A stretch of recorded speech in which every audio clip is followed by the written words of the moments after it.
बहुत समय पहले की बात है। एक गांव में एक गरीब किसान अपनी बेटी के साथ रहता था। किसान बहुत ईमानदार था, लेकिन गरीबी ने उसका जीवन कठिन बना रखा था।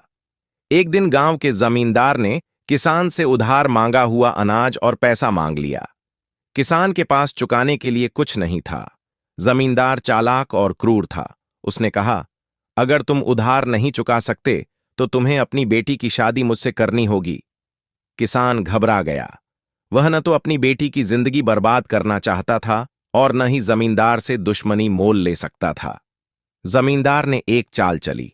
उसने किसान से कहा, ठीक है, मैं तुम्हें एक मौका देता हूं।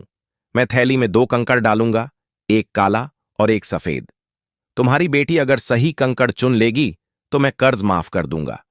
अगर वह काला कंकड़ उठाएगी तो उसे मेरी पत्नी बनना होगा, और अगर सफेद निकला तो वह आजाद रहेगी। जमींदार चालाक था। उसने दोनों ही कंकड़ काले डाल दिए ताकि किसान की बेटी चाहे जो चुने उसे उसकी पत्नी बनना पड़े।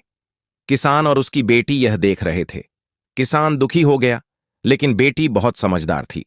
जब थैली से कंकड़ निकालने का समय आया, बेटी ने झुककर कंकड़ उठाया और जानबूझकर उसे हाथ से गिरा दिया। कंकड़ जमीन पर खो गया।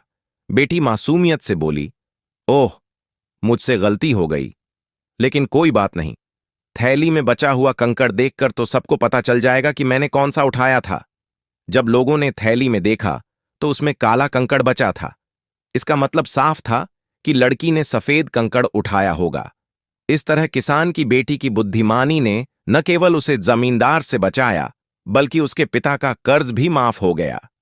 मुसीबत चाहे कितनी भी बड़ी क्यों न हो, समझदारी और धैर्य से काम लेने पर हर समस्या का हल निकाला जा सकता है। अगर स्टोरी पसंद आई हो तो लाइक और शेयर करना ना भूले, और ऐसी ही और कहानियां सुनने के लिए हमारे चैनल को सब्सक्राइब कर लें।